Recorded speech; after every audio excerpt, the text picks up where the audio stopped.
Welcome back after the break. आप देख रहे हैं हमारा ईद उल अज़हा स्पेशल और अब वेलकम करना चाहेंगे दो बहुत ही स्पेशल गेस्ट को। जिस तरह कि हमने आपसे कहा कि शो बिज़नेस और पॉलिटिक्स ये दो शोबे हम लेके चल रहे हैं, हमारे ज़्यादातर मेहमानों का ताल्लुक इन्हीं से है, लेकिन ख़ास तौर पे बात करना चाहेंगे हमारी अगली मेहमान की, who is a senior when it comes to media of course for us. और PTV के ज़माने से हम इनको देखते आए हैं, चाहे करंट अफेयर्स की बात हो, सिविल सर्विसेज की बात हो। Whenever we talk about women empowerment and women being in the steering positions where they can have actual impact, इनका नाम सर फहरिस्त आता है। एक ऐसा वक्त जब लोगों के लिए शायद इमेजिन करना मुश्किल था कि सिंध में और ब्यूरोक्रेसी में ख़वातीन आएंगी आगे, और चाहे वो एजुकेशन हो या कल्चर डिपार्टमेंट्स हो, वो अपना एक फ़ाल किरदार अदा कर सकती हैं। So her name and her contribution will forever be remembered. इसके अलावा हाल ही में भी आपने देखा कि चाहे मीडिया हो, पॉलिटिक्स हो, she is always there as a guiding person. हम बहुत ज़्यादा मशकूर हैं इनके कि आज इन्होंने वक्त निकाला। हमारे साथ मौजूद हैं मेहताब अकबर राशिदी साहिबा। अस्सलाम वालेकुम। वालेकुम सलाम। इतनी बातें याद रह गई आपको? इतना मुझे तो कभी नहीं भूलता। मैंने आपका जब 1-on-1 इंटरव्यू किया था, and I remember the kind of changes that were coming in PTV and you being a very strong voice, a very powerful advocate of women right. आपने कई चीज़ों पे कोई कॉम्प्रोमाइज़ नहीं किया था। आज की ख़वातीन के लिए, जर्नलिस्ट के लिए डेफिनेटली एक मशअल राह हैं आप। और आप ही के साथ तशरीफ़ रखते हैं आपके साहबजादे। ऑफ कोर्स इनसे पूछेंगे कि स्ट्रगल कितनी रियल होती है। और ख़ैर वैसे तो ये नादिर भी आपको बता सकते हैं, कुमैल हमारे साथ मौजूद है, वो भी बता सकते हैं कि जब पेरेंट्स बहुत मशहूर हों, मकबूल हों और उन्होंने अल्हम्दुलिल्लाह बहुत कुछ पाया हो, तो फिर बच्चों के लिए कितना मुश्किल हो जाता है, क्योंकि always people are comparing you and people have very high expectations. But अल्हम्दुलिल्लाह Rafay has been putting up with all of them and in fact par excellence उसके ऊपर अपना ये रिस्पॉन्स देते रहे हैं। He is a film producer और हाल ही में हमने देखा कि फ़िल्म फेस्टिवल ऑफ पाकिस्तान, जो कि कोविड के बाद एक टॉल फेयर था, उसके अंदर विमेन एडिशन की थीम से इन्होंने उसको अरेंज किया with of course the curators. हमारे साथ मिसबा खालिद थी उसके अंदर। इसके अलावा सुल्ताना सिद्दीकी साहबा ने उसको एक तरह से लीड किया। So we would like to welcome Rafay Rashidi. अस्सलाम वालेकुम Rafay. Thank you so much. And only you could have managed to pull me into that. ये क्रेडिट भी आप ही को जाता है। कैसे हैं आप? ईद मुबारक आपको। ईद मुबारक टू यू एज़ वेल। बताएं ना कितना मुश्किल होता है अगर पेरेंट्स और वालदा इतनी मशहूर हों, people know her as this bold amazing woman. मुश्किल होती है बचपन से, स्कूल से, फ्रॉम ग्रेड्स के टाइम से ग्रेड्स क्या है, इम्तिहान में क्या रिजल्ट आएंगी, तो एक भी छोटा मोटा ग्रेड आ गया ना तो I was always told, but आप तो मेहताब राशिदी के बेटे। मैंने बोला भाई, मैंने कसम थोड़ी कही थी कि सारे ए आने थे। भाई एक तरह से ले ली थी ये आपने कसम ली थी। जब मैम पूरे सूबे की एजुकेशन के लिए काम कर रही हो तो फिर घर में तो बिल्कुल नहीं, वाज लाइक वो बस होता था ना। अच्छा वैसे वेरी फ्रैंकली ग्रेड्स इतने मज़े के नहीं थे। तो when she was the secretary education, she was like I am not going to go anywhere with these grades of yours, खुद मैनेज करो, खुद एक एडमिशन लो। मैंने बोला ठीक है। बट एनीवेज वो एक स्ट्रगल था, वो ऐसा था। Youngsters I guess do get distracted. I was also distracted because commerce और साइंस नहीं था, was arts. But unfortunately we don't have this many mediums. तो बस मैनेज हो के बस अब माशाल्लाह से मास्टर्स ग्रेजुएट कर चुका हूँ, so I am pretty set. Kumail आपको कितनी स्ट्रगल लगी? यही सवाल अगर आपसे पूछूं, नासिर शाह साहब ऑफ कोर्स चाहे मेयरशिप में देख लें, आज मिनिस्टरशिप में देख लें, वही स्ट्रॉन्ग, वही पॉपुलर नेम, और आप सियासत की दुनिया में आप कदम रख रहे हैं। जी स्ट्रगल में तो बहुत ज़्यादा स्ट्रगल की, बहुत ज़्यादा। लेकिन जो सबसे बेस्ट बात थी उनकी कि ही ऑलवेज सपोर्टेड मी। नेवर कभी उन्होंने अभी अगर मैं उन चीज़ों को रिकॉल करता हूँ कि मैंने बड़े बड़े फाउल्स किए थे, मतलब उस मयार के एक्टिविटीज़ नहीं करता था, बट कभी अगर मैं सोचता हूँ कि अगर वो मुझे मना करते थे तो मेरा वो जो आप सोचे ना जो कॉन्फिडेंस होता है वो टूट जाता या मैं ना कर पाता। तो द बेस्ट थिंग जो उन्होंने ही always supported me, giving me space कि चलें आप ये कर लें, आप ये इस तरह देख लें। और पहले मुझे एज एन एनजीओटिक लाइफ में इंट्रोड्यूस मैं हुआ, आई मेक एन ऑर्गेनाइजेशन, उस पर मैंने काम बहुत ज़्यादा किया। देन फिर मैं पॉलिटिक्स में आया। बिल्कुल।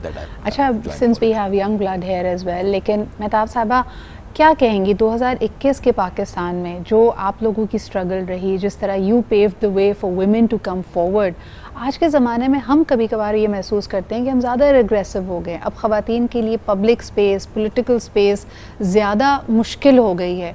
तो हमने तो ये सोचा था कि वक्त गुजरने के साथ साथ, आई एम श्योर आपने भी ये सोचा होगा कि जो आपने स्ट्रगल किया वो आने वाली जनरेशन्स को नहीं करना पड़ेगा। Where did we go wrong? Wrong नहीं है, मेरा ख्याल है ये वक्त का तकाजा है। सही। हमारा जब टाइम था तो उसमें शायद ख़वातीन इतनी ज़्यादा नहीं थी पढ़ी लिखी और आपके पास अपॉर्चुनिटीज़ बहुत थी, लेकिन वो भी ऐसा नहीं था कि बहुत आराम से आप जा सकते थे। यकीनन मेरिट एग्जिस्ट करता था, उस वक्त भी चलती थी सिफारिशें, लेकिन इस पैमाने पे नहीं जितनी आज हम देखते हैं। तो उसमें आपको एक तसल्ली होती थी कि मैं यहाँ पहुँची हूँ तो मैंने काम भी किया है और उसको अप्रिशिएट किया जा रहा है। सही। अच्छा, उसमें चाहे मर्द हों या औरतें हों, बिकॉज़ अभी हम आगे बढ़ रहे थे, लोगों ने समझा कि तालीम ही एक की है, कुंजी है जो आपको कहीं पहुंचा सकती है, चाबी है जिससे आप ये दरवाज़ा खोल सकते हैं, तो लोगों ने उसकी तरफ बहुत देखा। इतने प्रोफेशंस नहीं थे, लिमिटेड फील्ड्स होती थी, लड़की है तो या टीचर बनेगी या डॉक्टर बनेगी और कहीं नहीं जा सकती, एक लिमिटेशंस होती थी, दिमाग इतने खुले हुए नहीं थे। सही। तो उसमें से हटके जब भी कोई औरत कहीं जाने की कोशिश करती तो उसके घर वालों को सुनना पड़ता, उसको ख़ुद को सुनना पड़ता। लेकिन अगर आप में एक रेजिलियंस है, आप चाहते हैं और आपको पता है घर वाले सपोर्टिव हैं, तो फिर आप आगे बढ़ते जाते हैं। This is the first thing जो उस वक्त हमें ज़रूरत थी, आज भी इसकी ज़रूरत है। घर वाले सपोर्टिव हैं तो आपके लिए रास्ते आसान हो जाते हैं, मतलब आप बहुत एतमाद के साथ आगे बढ़ते हैं। बाहर वालों पे फिर आपको फर्क नहीं पड़ता कि वो आपके लिए मुश्किलात क्रिएट भी कर रहे हैं, आपकी बैक, आपका सपोर्ट सिस्टम मजबूत है। कवल, आपने भी जब शो बिजनेस में कदम रखा, ये was it true for you as well कि घर वालों की सपोर्ट थी तो मैं आगे भी जा सकती हूँ, I can be bold, I can be strong and confident? Exactly, घर वालों की सपोर्ट के बगैर तो it was impossible to be the part of this industry. But ये है कि आप जितना भी थैंकफुल रहें अपने घर वालों के कि उनको आपके बैक पे सब फेस करना पड़ रहा होता है, जो बातें आप तक नहीं पहुंच रही होती हैं वो उन तक पहुंच रही होती हैं। So I am thankful to my parents कि उन्होंने मुझे बहुत सपोर्ट किया उस टाइम पे जब उनको कहीं से सपोर्ट नहीं थी। So because I was the one in this industry, मेरे कोई पीछे का कोई एक्सपीरियंस ऐसा नहीं रहा, कोई भी फैमिली में ऐसा नहीं रहा जो इंडस्ट्री का पार्ट हो। तो I just went and ask for the permission कि मुझे एक ऑफ़र हुई and I have to do that. तो मम्मा ने सपोर्ट किया, बाबा ने बहुत सपोर्ट किया एंड मैं जितना भी उनका शुक्रिया अदा करूँ उतना कम है, बिकॉज़ उनको कहीं से सपोर्ट नहीं मिली थी। उनको बहुत ज़्यादा अक्यूज़ किया गया था कि क्यों ऐसा नहीं होना चाहिए, something. I think for the first one it's always difficult, लेकिन जैसे मेहताब साहिबा ने कहा कि मेरिट अपना रास्ता हमेशा बनाता है। और यकीनन कमल हमारे साथ मौजूद थी, कुमैल हमारे साथ मौजूद थे, आप दोनों के आने का बहुत बहुत शुक्रिया। Once again Eid Mubarak to both of you. Mehtab आपा और राफ़े हमारे साथ मौजूद रहेंगे। एक छोटा सा ब्रेक लेते हैं और नए मेहमानों को वेलकम करते हैं अपने साथ, और फिर ज़रूर मुआवजा करेंगे जी जो गुज़श्ता बरसों की ईद थी और 2021 की जो ईद कुर्बान आई है, इसमें क्या फ़र्क हम देख रहे हैं और किस तरह वही जायके और वही जो हमारे लवाजमात हैं उनको वापस लाया जाए, वही रौनकों को वापस लाया जाए। नवाबी सवैयाँ भी हमारे साथ हैं, मेहमानों को चखाते हैं और उनसे पूछते हैं कि इनको पसंद आई भी है या नहीं। एक छोटा सा break and will be right back.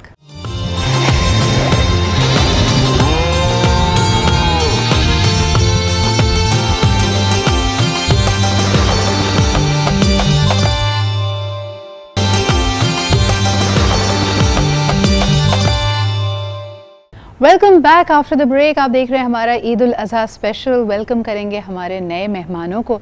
यकीनन अभी तक आपने जो रंग देखे हैं वो सियासत से रिलेटेड हैं, शो बिज़नेस से रिलेटेड हैं, मगर ये सारे रंग फीके पड़ जाएं अगर सस्टेनेबल बिज़नेस ना हो, ट्रेड ना हो। तो आइए मुलाकात करते हैं। अब हमें प्रोग्राम में ज्वाइन कर रहे हैं the sitting president of the Karachi chamber of commerce and industry जनाब शारिक वोरा साहब, और उनकी अहलिया शाजिया भाभी भी हमारे साथ मौजूद हैं। अस्सलाम वालेकुम and Eid Mubarak to both of you. Eid मुबारक। अस्सलाम वालेकुम। साहब क्या कहेंगे, बिजनेसमैन से वैसे बात करते हैं हम इक़्तिसादी सूरत हाल या माशी प्रोग्राम पे, तो बड़े कठिन गुजरे ये गुजरे हुए महीने, लेकिन अब सूरत हाल कैसी बेहतरी आ रही है? जी, बिजनेसेस पाकिस्तान में अल्हम्दुलिल्लाह कोविड में जिस तरह बाकी दुनिया ने बड़ा सीरियसली उसको अफेक्ट हुआ, पाकिस्तान में उसके असरात बहुत कम थे।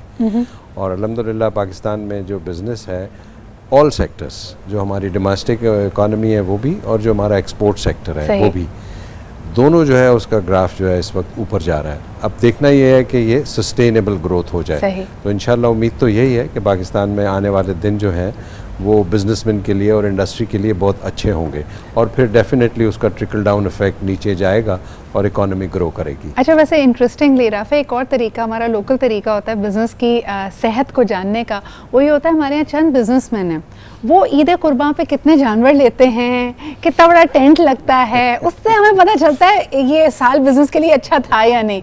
शायद भाई क्या कहेंगे, ऐसा इस दफ़ा हमें पता चलेगा? मेरे ख्याल में उसका बिजनेस से ताल्लुक नहीं होता, उसका बेसिकली अपनी प्रोजेक्शन से शो बिजनेस से होता है। बिल्कुल सही कह रहे हैं। कितनी बड़ी गाय, कितनी मोटी गाय जमा। हाँ, देखो जरा। राफे, आपको वैसे इंटरेस्ट रहता है ये मवेशी मंडी जाके बेहतरीन?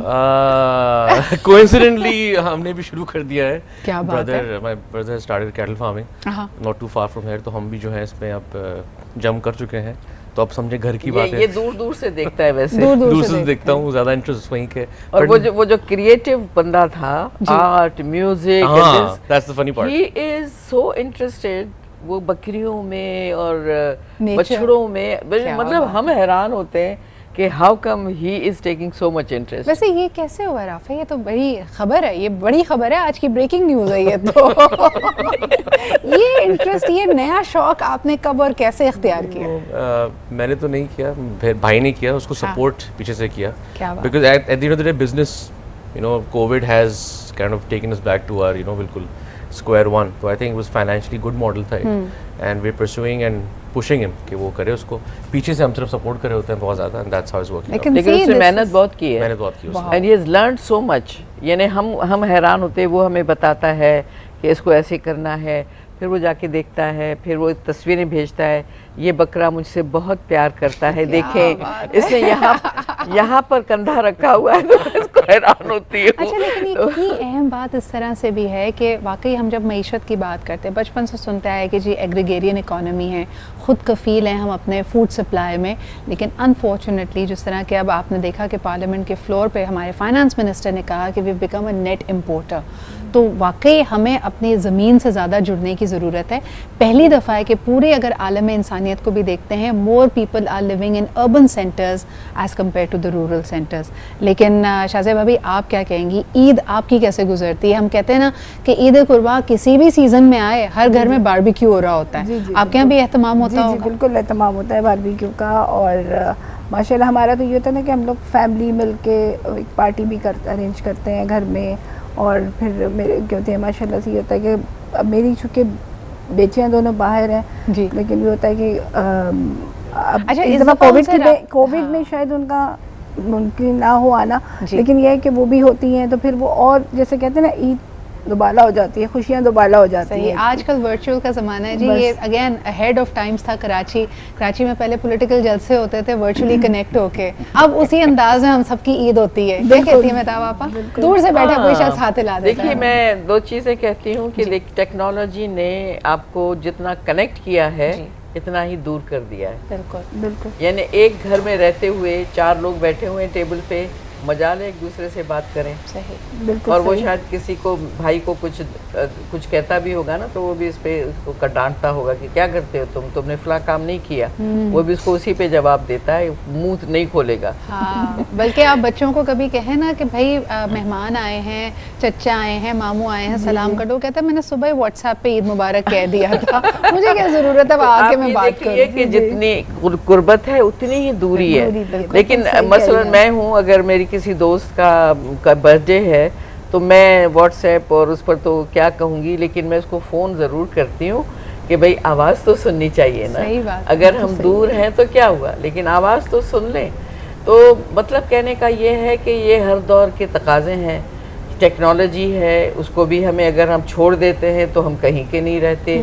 तो हमारे जैसे लोग भी जो शायद 2 कदम पीछे हैं, और लेकिन हम you try to be with them कि अच्छा इसको, ये इनका दिमाग में बहुत खाती रहती हूँ, क्योंकि कभी जूम पे मुझे कनेक्ट करना है, कभी सेमिनार में बात करनी है, मुझे कोई चीज़ नहीं समझ में आती तो मैं बुलाती हूँ कैसे होगा, कहता 10 दफ़ा बताया है आपको। तो मैंने कहा मैंने भी तुमको 50 दफ़ा बताया था, तुम छोटे थे। I don't think मैंने इसे कभी बोला होगा। तो मैं तो हमेशा छोटे की बात कर रही हूँ, पब्लिकली मैं बैठा हूँ भाई वो देखो ना, होता अक्सर में यही है ना, आपके घर का तो नहीं पता, हमारे घर में अगर अम्मी ने एक को आवाज देनी होती है तो सबके नाम ले लिए जाते हैं और जिसको बुलाना होता है उसी का नाम नहीं लिया जाता। ये पता नहीं क्या बात है। मैंने कहा जो सामने मेरी एक बहन माशाल्लाह रहती है कनाडा में, दूसरी बहन रहती है अपने घर में, वो दरक्षा में उसका घर, एंड अम्मी सबको ये नाम पुकारेंगी मेरे अलावा। मैंने कहा अम्मी साथ मैं रहती हूँ। अब किचन में भी नज़र डाल के देखें, वहाँ पे आज बीफ हांडी बननी थी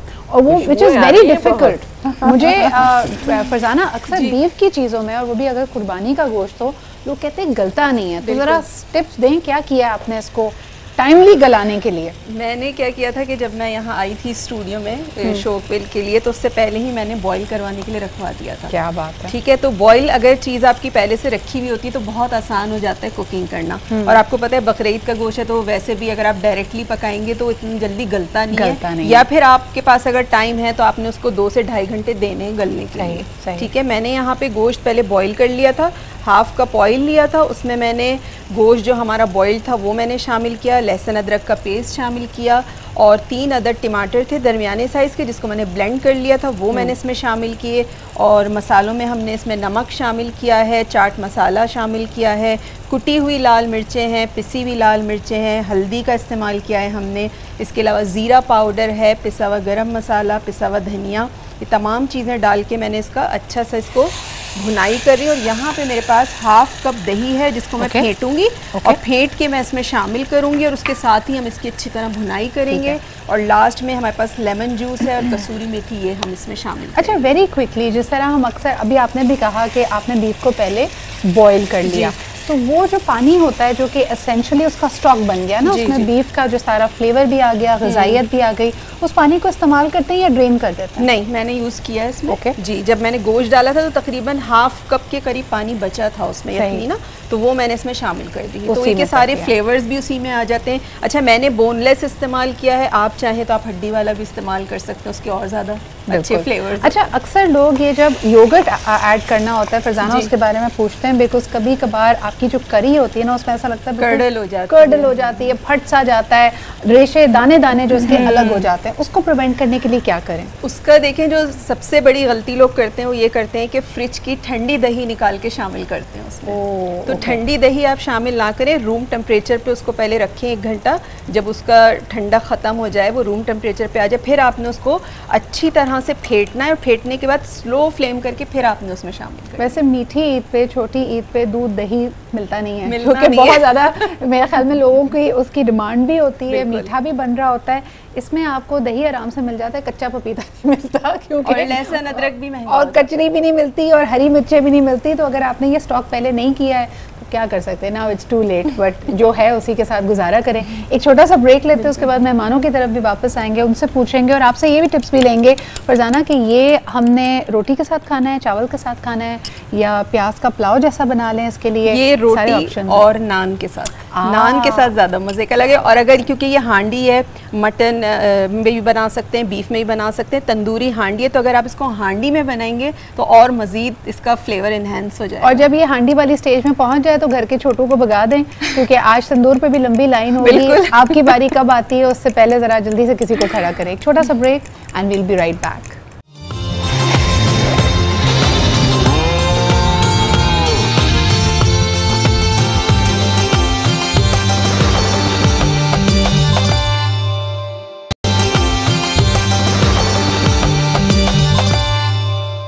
एंड वेलकम बैक। आप देख रहे हैं जी हमारा ईद उल अज़हा स्पेशल, और स्पेशल मेहमान हमारे साथ मौजूद हैं। ब्रेक पे से जाने से पहले मैं आपसे मेंशन कर रही थी कि वाई आई सी मेहताब आपा as my inspiration.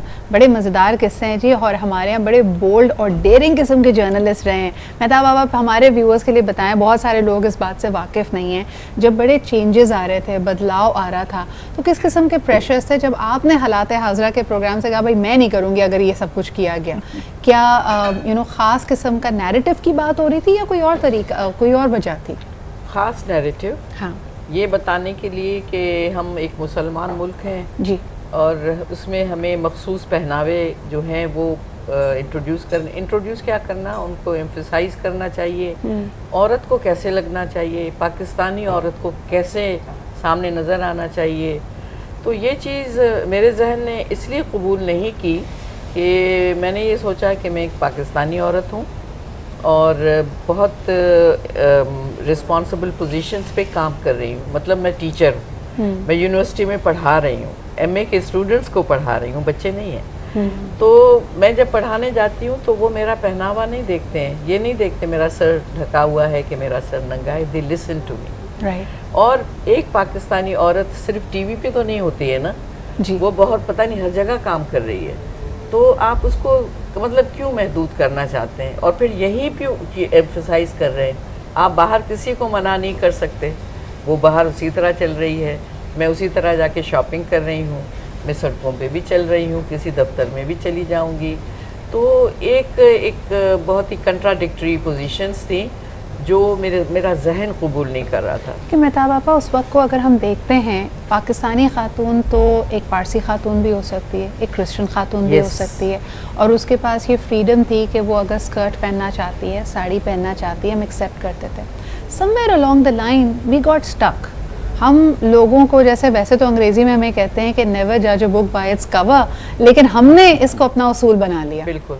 And can we go back? आपको लगता है कि कोई उम्मीद है कि हम कुछ बेहतर हो सकें, हम में शऊर आ सके? क्योंकि आज के माशरे में भी हम इसी किस्म की तनकीद सुनते हैं। हमारे शो में हम बात क्या कर रहे हैं ये बाद में सुना जाता है, हमने पहना क्या है ये पहले डिस्कस होता है। हम सुन ही नहीं रहे। पहली बात तो सुन रही, दो चीज़ें हैं जी, एक तो हम सुन नहीं रहे, दूसरा हम में बर्दाश्त नहीं है, तीसरा हम एतराफ़ नहीं कर रहे हैं कि हम कहीं गलत भी हो सकते हैं। जब तक आप ये चीज़ें नहीं अपने अंदर डालते तो तब्दीली मुश्किल ही होती है।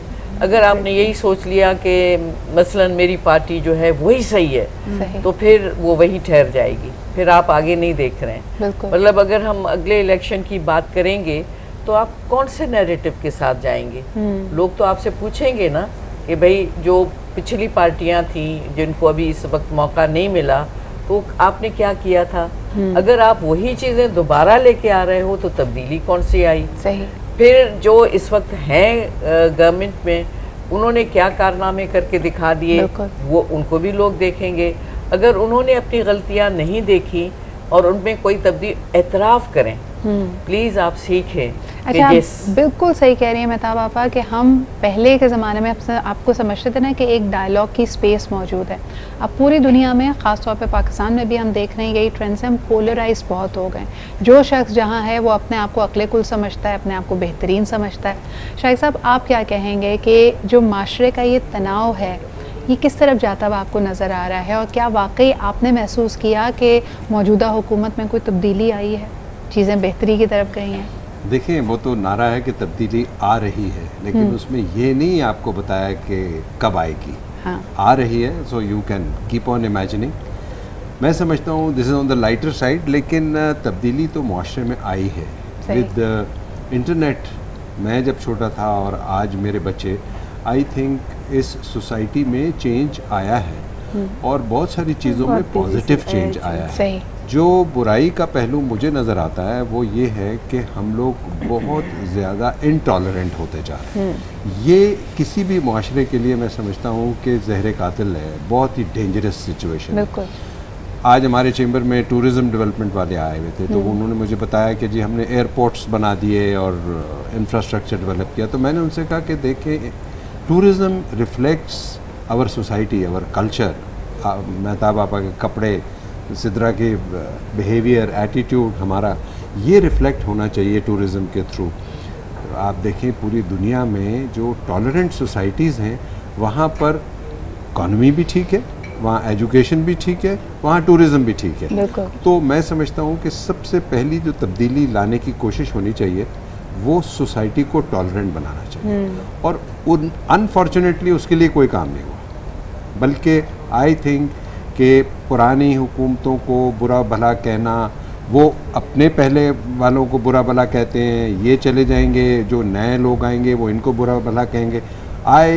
मुझे तो एज प्रेसिडेंट कराची चैम्बर मुझे तो सब एक जैसे लगते हैं, इसलिए कि मैं तो जज करता हूँ कि अगर कोई इकोनॉमिक चेंज आया, पॉलिसी में चेंज आया, लोगों के इकोनॉमिक कंडीशन अगर चेंज हुई है तो तब्दीली आई। Absolutely, that is my point. अच्छा, इसमें एक बड़ी अहम बात होती है कि हम कहते हैं हमारी फॉरेन पॉलिसी को जो लोग पढ़ते हों, इंटरनेशनल रिलेशंस को पढ़ते हों, ये आपकी फ़र्स्ट लाइन ऑफ डिफेंस होती है। हम कई दफ़ा हमारी जो चर्ब ज़बानी है या हम ऐसे किसी शख्स से बयान मांग लेते हैं किसी ऐसे मौजू पे जो उसकी एरिया ऑफ एक्सपर्टीज़ नहीं है, अनफॉर्चुनेटली हमारे सियासतदान अब वो बाउंड्री भी नहीं खींच पाते कि कौन सी चीज़ लोकल कंजम्पशन के लिए है और कहाँ वो ब्लो आउट ऑफ प्रोपोर्शन हो जाती है। तो नैरेटिव्स बड़े हमारे यहाँ इस वक्त सवालिया निशान है। Rafid, this is a field which directly concerns you, यानी जो भी कहानी बनाओगे, चाहे वो बड़ी स्क्रीन के बड़े पर्दे के लिए हो, टेलीविज़न स्क्रीन के लिए हो, डिजिटल मीडियम के लिए हो, वो हमारे माशरे की अक्कासी कर रहे हैं। एज अ क्रिएटिव पर्सन तुम्हें क्या लगता है ये जो तनाव है, is there one Pakistan or there's a separate way of looking for each one of these pockets and communities? I think there are multiple avenues for stories and communities. हमें सिर्फ वो तलाश करना ज़रूरी है, and I think our networks and every sort of producer out there वो कोशिश कर रहा है, लेकिन in the end आपको audience sustainability और acceptability चाहिए, वो जो audience is demanding, and उसके अंदर बहुत important है केटर करें। ratings का जो माहौल चल रहा है उसके अंदर we need to fit in the criteria, but we have rooms with the digital avenue opening, अगर वहाँ पे एक्सप्रेस कर दें। सिनेमा इज़ इन डेवलपमेंट, अभी we are not figuring out कि हमारे पास कितने वो एवेन्यूज़ अवेलेबल है कि हम उसको एक स्पॉन्सरशिप मॉडल पे अच्छी तरह से एग्जिबिट करें। It take time, but I think the television market has spoken in a very vast way to express themselves. अच्छा, हमारा इतना रिच एक हेरिटेज एंड कल्चर है when it comes to music, लेकिन मैं समझती हूँ ड्रामा को, एक्टिंग को तो हमने फिर कबूल किया है, लेकिन म्यूज़िक पे हमारी बड़ी हमेशा राय बटी हुई रहती है, करें ना करें, अच्छा है बुरा है, एक्सेप्टेंस है नहीं है। Where do you think we are standing in 2021? Well, I would say music industry तो यहाँ पे हमारी ख़त्म हो चुकी है, very frankly speaking. And again देखें, हर एवेन्यू एक बिज़नेस है, अगर आप उस बिज़नेस को सस्टेन नहीं कर सकेंगे, it will never work. But with your brand sponsored जो कंटेंट चलता है, इट उसको थोड़ी लाइफ देता है। आई थिंक ज़्यादा आर्टिस्ट, ज़्यादा लाइव एंटरटेनमेंट की ज़रूरत है, और स्पॉन्सर्स ख़त्म हो गए हैं, but we do have immense and incredible talent which needs exposure, and I think we hit the right chords because वो उनकी acceptability हर जगह पे दुनिया में है। But I think with the right passage of time, if the experts out there, if they give it a push, और अगर हम ये record business वाले war में ना फंसे जिसने तकरीबन सारा ख़त्म कर दिया, I think we have potential to move forward. आज बड़ी सीरियस बातें भी हुई, लेकिन ईद का मौका है, एक दफ़ा फिर मेरी पूरी टीम की तरफ से हमारे मेहमानों को, राफ़े मौजूद है, मेहताब आपा हैं, शाहिद साहब हैं, शाजिया भाभी हैं, आप सबको बहुत बहुत ईद मुबारक। उम्मीद करते हैं कि ये ईद आपके लिए ढेरों हज़ारों खुशियाँ लेके आए, और हम सब के लिए भी, जितने लोगों ने मुश्किलात देखी हैं, यकीनन कोविड में सिचुएशन इतनी आसान नहीं थी, कई लोगों ने अपने प्यारों को खोया भी है, लेकिन आई होप कि हम एहतियात करें, वैक्सीनेट ज़रूर करें। ये हमारा आज आपके लिए पैगाम होगा। और अगर इंशाल्लाह ताला आप अपने कुर्बानी के फरीज़े से फ़ारिग हो चुके हैं तो सफाई में भी अपना सिविक सेंस ज़रूर शो करें। ख़ास तौर पे मैं बार बार कहती हूँ कि वो लोग जिनकी रिहाइश एयरपोर्ट के करीब है, अगर आप सफाई नहीं करेंगे, उन आलाइशों को साफ़ नहीं करेंगे, परिंदे उस पर आते हैं और खुदा न खासा इन परिंदों की वजह से कोई तैयारा हादसे का शिकार हो सकता है। So please be very careful. और इसके अलावा जी, खुशियों का दिन है, यकीनन बारबेक्यू कीजिए, पकवान बनाइए, अपनी खुशियों में उनको शामिल कीजिए जो प्रॉबली पूरे साल इसको अफोर्ड नहीं कर पाते, और खुशियाँ हमेशा बांटने से बढ़ती हैं। एक दफ़ा फिर quickly we are going off to chef Farzana, बल्कि मैं वहीं पे चलती हूँ। तैयार हो गई है हमारी आपकी भी डिश, यानी जो बीफ हांडी है, और ये पूरी तरह गली भी है, गोश्त क्या जो गले ना, और इसकी प्लेटिंग में ज़बरदस्त थी। जिन्होंने ग्रीन चिलीज़ इसको मज़ीद स्पाइसी बनाया है, स्पाइसेस आप अपने हिसाब से रख सकते हैं। और हमारे मेहमान और मैं इंतज़ार कर रहे हैं कि जल्दी से हम ब्रेक पे जाएं तो हम इसको टेस्ट करके आपको बताएं कि ये कैसी बनी थी। Thank you Farzana ji for this Eid, आपने ज़बरदस्त रेसिपीज़ हमसे शेयर की हैं। इसके अलावा आपको याद दिलाते चलें कि ऑलपर्स का इस दफ़ा है जी ये बादाम ज़ाफ़रान flavour, this is a new variant, और अगर आपने नहीं ट्राई किया तो ईद पे इसको ज़रूर ट्राई कीजिए। एक चीज़ और कि हमने जो अपनी मीठा बनाया था वो भी हमने ऑलपर्स मिल्क में ही बनाया था। How cool. बिल्कुल, और क्योंकि हमने जो मिल्क का इस्तेमाल किया था वो ऑलपर्स ही था, और अब क्योंकि इसमें फ्लेवर भी आ गया तो आपके बच्चों को भी आराम से पिला सकते हैं, दे सकते हैं। और अगर इस नवाबी सवैयों को और नवाबी बनाना हो तो इस पे आप फ्रेश क्रीम भी ऑलपर्स की डाल सकते हैं, है ना जी। तो आज ज़रा डाइटिंग शाइटिंग को साइड पे रख दें, कैलोरीज की ज़रूरत नहीं, कैलोरी काउंटिंग की। थैंक यू फरजाना जी। इसी के साथ हमारा आज का ये जो ईद उल अज़हा स्पेशल है ये अपने अख्ताम को पहुँचता है। आप प्लीज़ मुझे अपने कॉमेंट्स और फीडबैक से आगाह कीजिएगा, कैसा रहा, कैसा लगा आपको हमारा प्रोग्राम, हमारी गुफ्तगू, और कैसी गुजरी आपकी ईद। इसी के साथ मुझे इजाज़त दीजिए, अपना ख्याल रखिए, खुदा हाफ़िज़।